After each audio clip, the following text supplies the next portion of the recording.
नमो नमः सर्वेभ्यः। आज स्वप्नावसव दत्तम नाटक का छठा पाठ है। अभी तक की कथा में हमने पढ़ा कि योगेंद्रायण जो ब्रह्मचारी आया है उस तपोवन में, उससे प्रश्न कर रहे हैं कि क्या राजा अब ठीक हैं या नहीं हैं।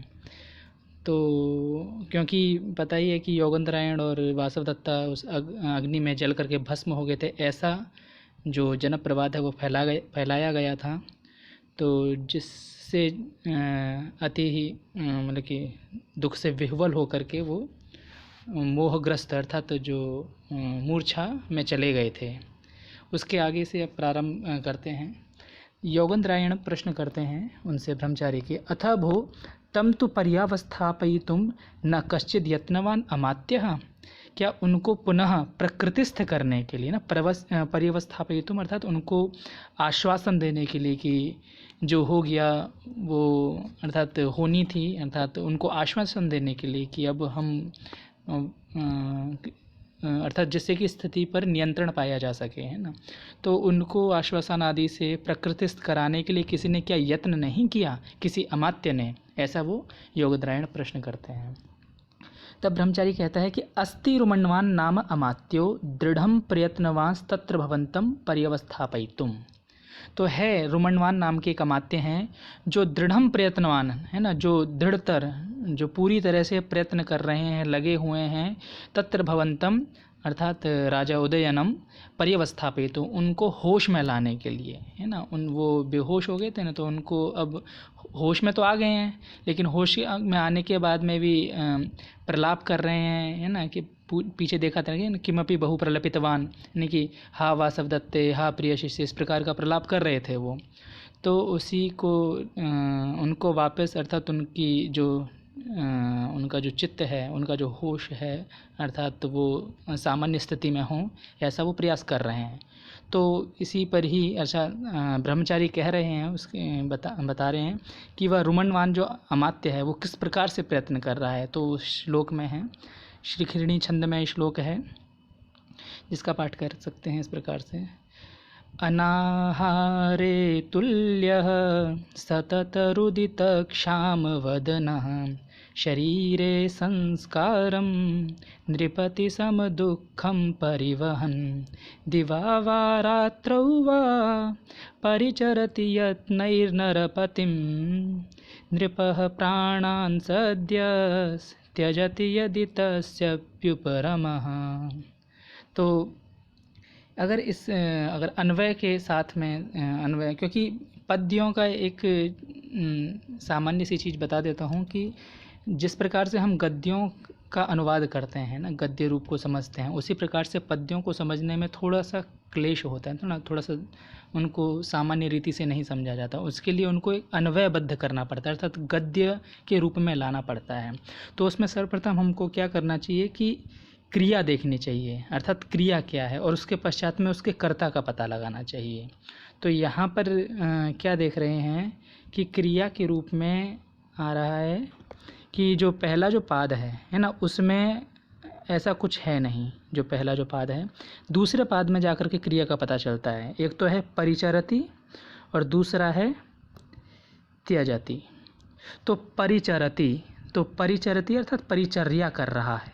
तो एक किसके विषय में बता रहे हैं कि अब जो प्रकरण है उस प्रकरण के आधार पर हम समझने का प्रयास करते हैं कि रुमण्वान परिचरति दिवा व रात्रौ वा, रात और दिन, है ना, रात दिन अनवरत लगातार वह परिचर्या में लगा हुआ है, सेवा में लगा हुआ है। नरपतिम, किसकी सेवा में? जो राजा उदयन है। यत्नैहि, और यत्न पूर्वक वह नरपति की, जो राजा उदयन है, उनकी परिचर्या में लगा हुआ है। अब उसी के विशेषण के रूप में बता रहे हैं कि किस प्रकार से वह जो रुमण्वान है। तो बता रहे हैं अनाहारे तुल्यः, अर्थात जिस प्रकार से राजा भोजन नहीं करते हैं तो वह भी उन्हीं का साथ देता है, इसी प्रकार से भोजन ना करना ना। अनाहार, वह भी अनाहार रहता है ना, वह भी कोई भोजन नहीं करता है। तो अनाहारे तुल्यः, जैसे राजा भोजन नहीं करते हैं तो वैसे भी वह भी भोजन नहीं कर रहा है। तो उन दोनों में वहाँ पर सादृश्यता। और क्या बता रहे हैं कि सतत रुदित क्षाम वदनः।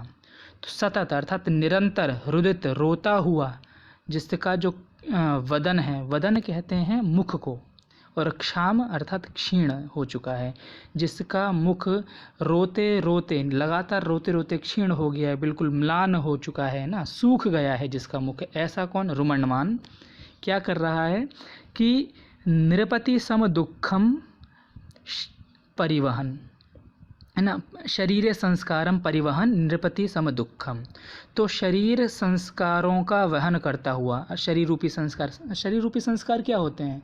वही जैसे शौच इत्यादि क्रियाएं जो हैं, स्नान आदि, है ना, जो सामान्य जो नित्य दैनिक कर्म हैं, उनसे निवृत्त होकर के जो नृपति हैं, जो राजा उदयन हैं, उनके दुख का भागी बन रहा है वह।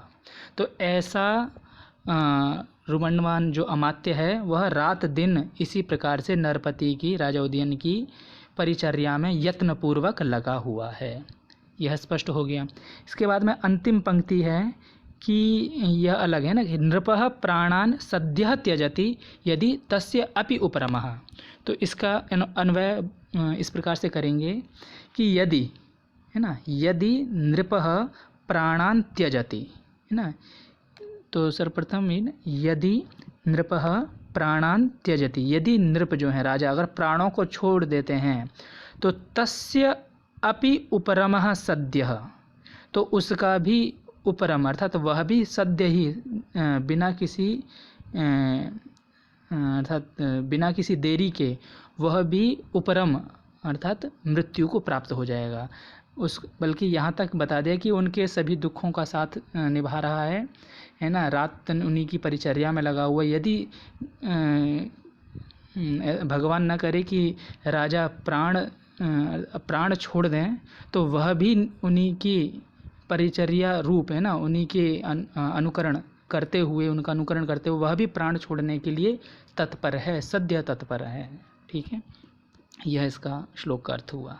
इसके बाद में वासवदत्ता स्वगतम, है ना, तो उसके इस उनके रुमण्यमान के इस विषय को सुन करके क्या चिंतन करती हैं, वो क्या अपने अंदर सोचती हैं?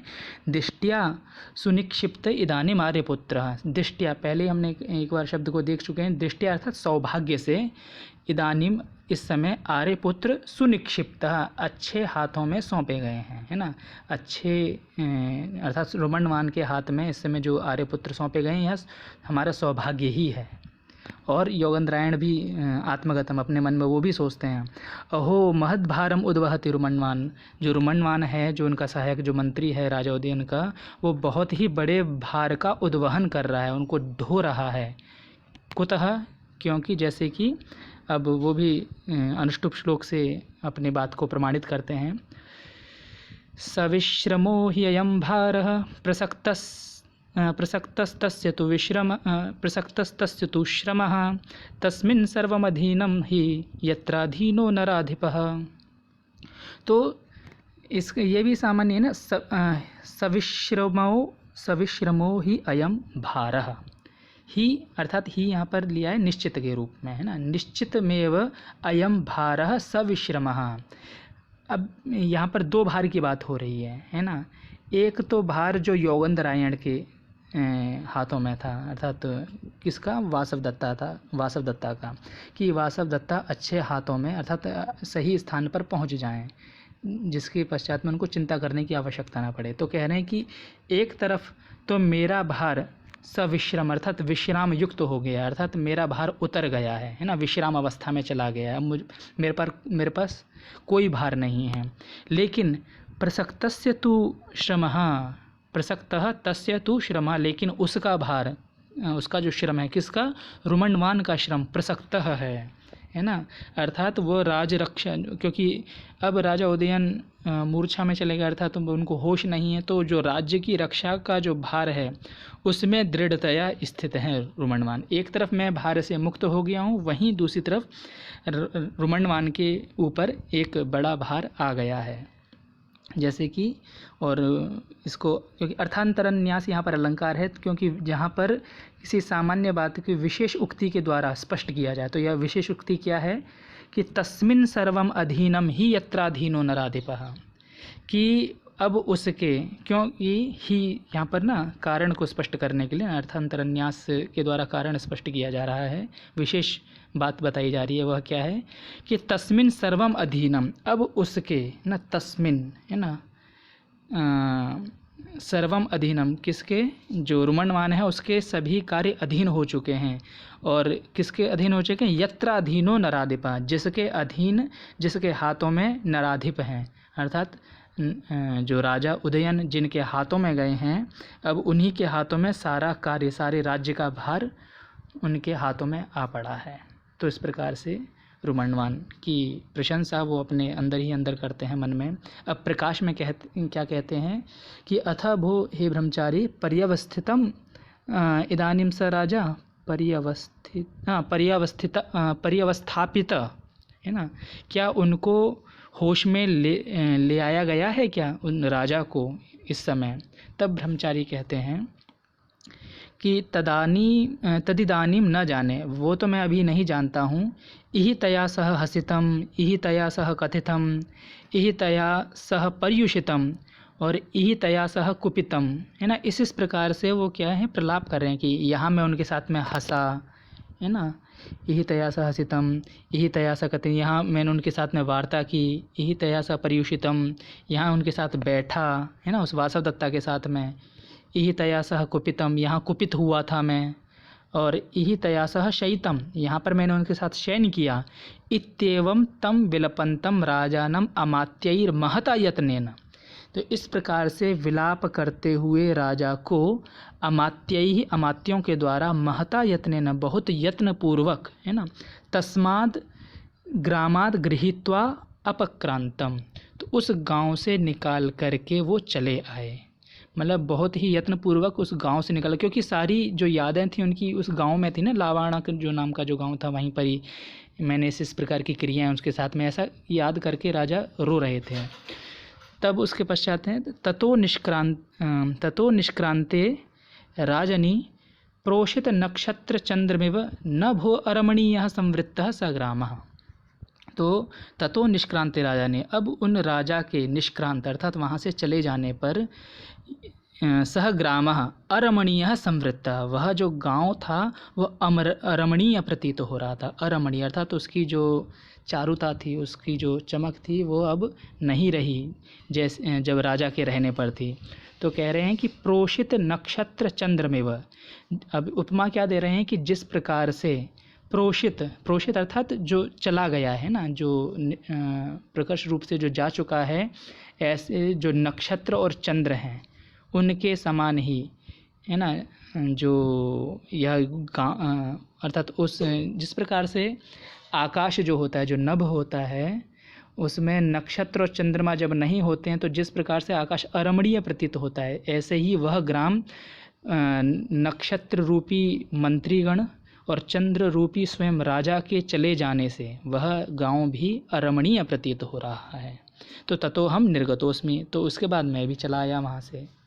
तब तापसी कहती हैं, स खलु गुणवान नाम राजा यह आगंतुकेन अपि अनेनैवं प्रशस्यते, वह निश्चितमेव वह राजा गुणवान है ना, बहुत ही गुणों वाले हैं, जिसका वर्णन इस आगंतुक के द्वारा, ये जो आए हुए हैं इनके द्वारा उनकी प्रशंसा जो की जा रही है, अर्थात जो स्वयं नहीं जानते हैं उनको निकट से, अगर ऐसा आगंतुक उनकी प्रशंसा कर रहा है तो निश्चित में भी वो बहुत सारे गुणों से संपन्न है वो राजा, ऐसा तापसी कहती हैं। फिर चेटी भी कहती है, जो प्रधान प्रचारिका है पद्मावती की, कि भर्तृदारी के राजपुत्री किम नु खलु अपरा स्त्री तस्य हस्तम गमिष्यति, क्या ये जो दूसरी अन्य स्त्री उनके हाथों जाएगी, क्या अन्य स्त्री से वो विवाह करेंगे, इस प्रकार का उसका तात्पर्य था कहने का।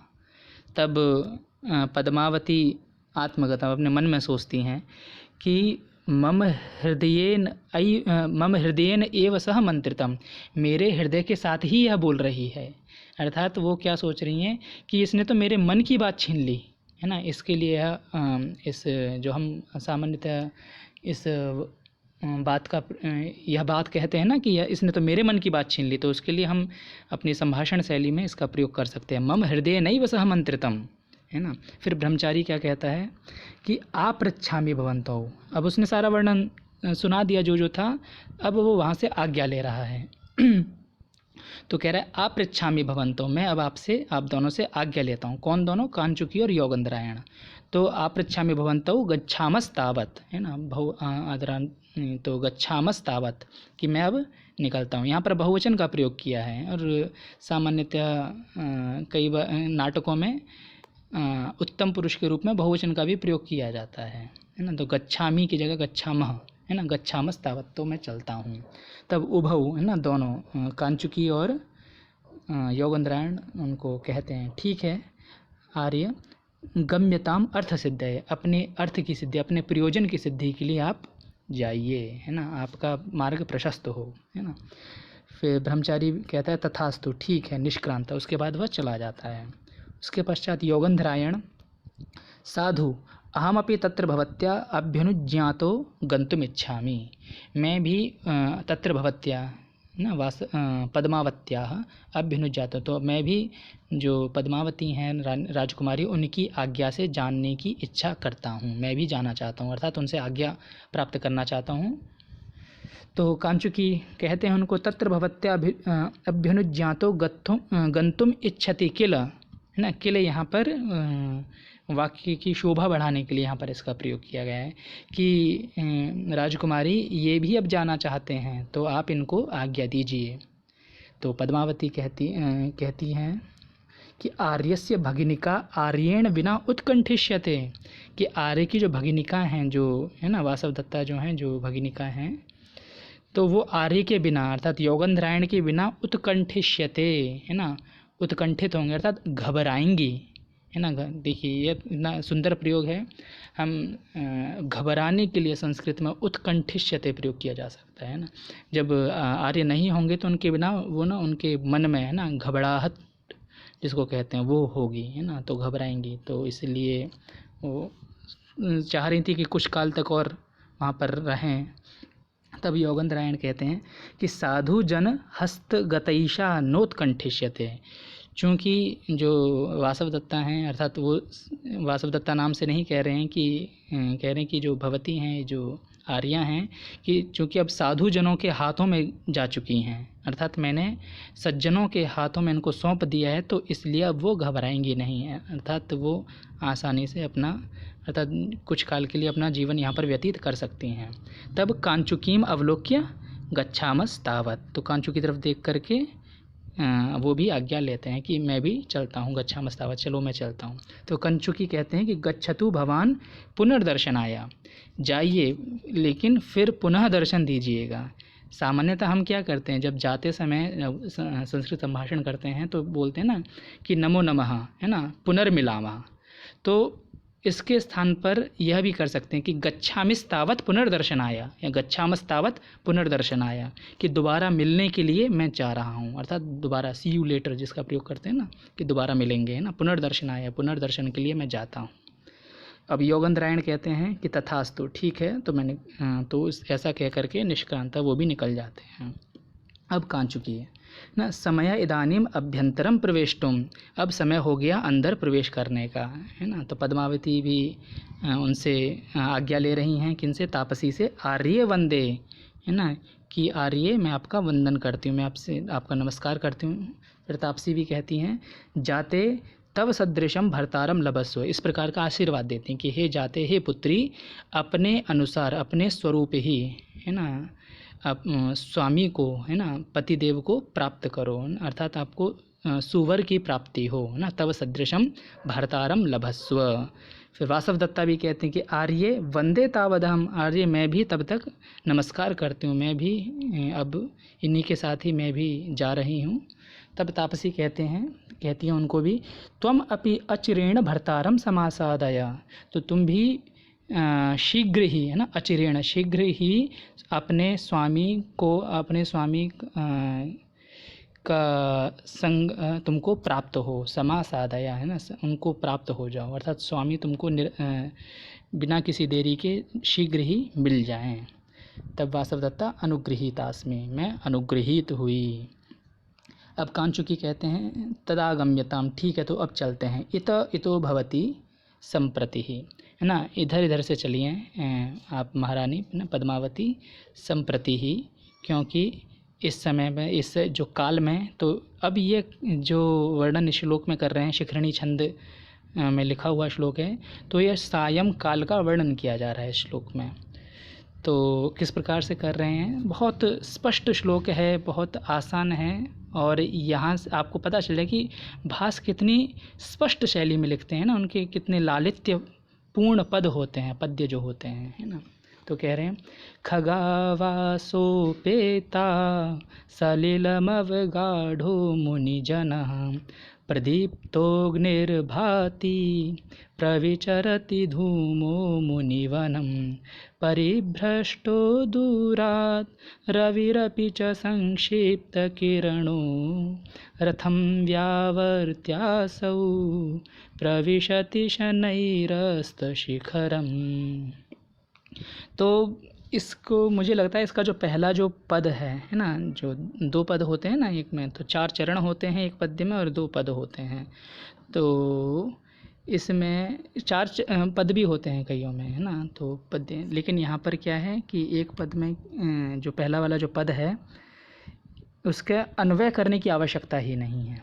कैसे कि सीधा सीधा अर्थ बन रहा है उसका।